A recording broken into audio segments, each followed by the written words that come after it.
Something I've always found interesting is the concept of your enemy being the closest and most important person in your life. An enemy being the one you need most in your life. To understand this, I want to give you an example. Imagine that you are competing for a top position in a company. You have a clear path to the top. You are the best worker there. However, a new employee is transferred to your company and they have a solid reputation. They are eager to prove themselves as the best worker there and rise to your level quickly. The company will make a decision in a few months on who is selected, but everyone knows it's out of you too. You don't get along at all and one-up each other when given the chance. It's a duel between two greats who will stop at nothing to succeed. You later learn this worker is in the hospital and has a long recovery ahead of them, to which returning to work anytime soon is not an option. As happy as you thought you were initially to be the one who won, you eventually get sad that you no longer have the same excitement to prove you are the best. No longer have the thrill of victory and seeing your former employee wear the loss on their face.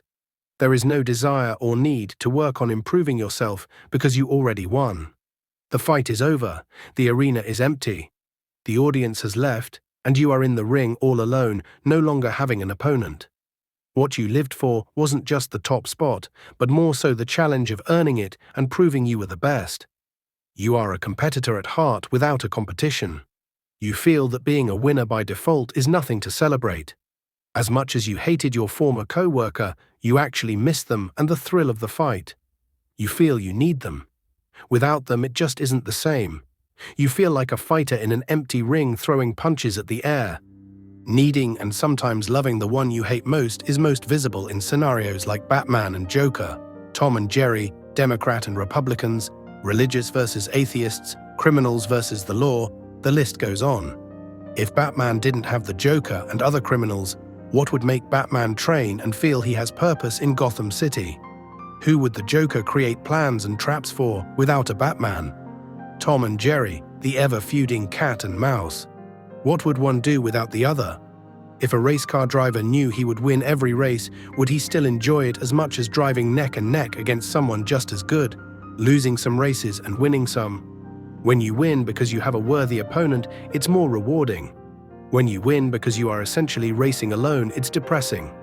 As much as enemies hate each other, the truth is they live for the thrill of defeating each other. If enemies were honest, they would say something like, I hate you, but I need you. I hate you, but try not to die anytime soon because I prefer to not live without you. I hate you, but I love to hate you. I don't want anything to happen to you unless I was the one to do it. What I'm trying to say is, I hate you, but I love you. Also, I really hate you forever, and please don't forget that. The bond between two enemies is a beautifully unspoken truth in the chaos of the storm that rips them apart only for them to meet again and again. Love is well known in books, movies, and conversations with us all. The bond between enemies is a story in a book that never gets opened. Thank you so much for joining me. Interesting topic. I would love to hear more on the topic of the bond between enemies.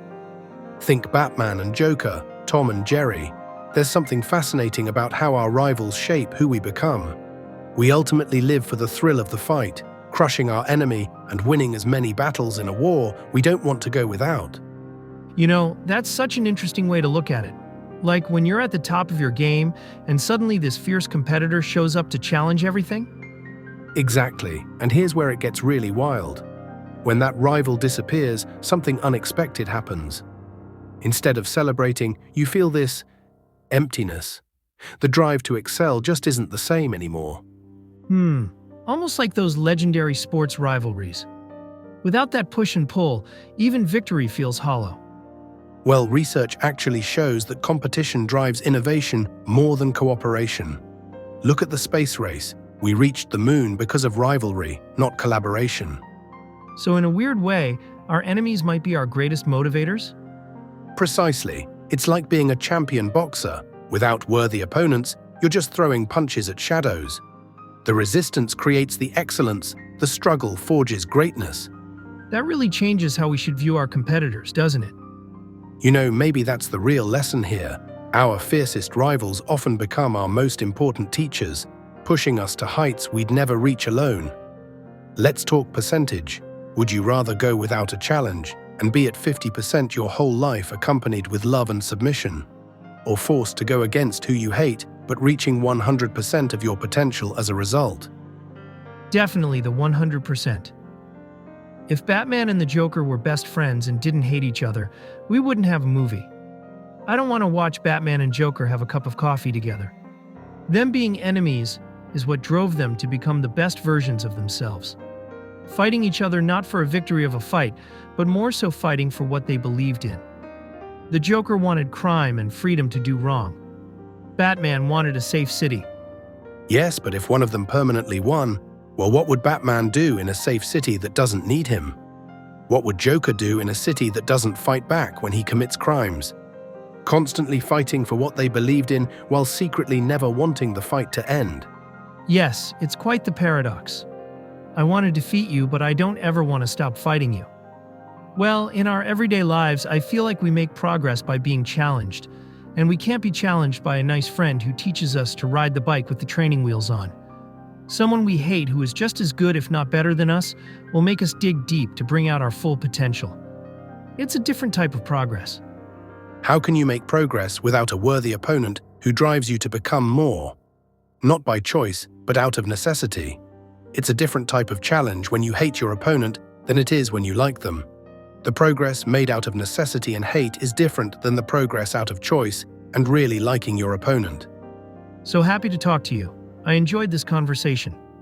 Likewise, and as have I. Until next time.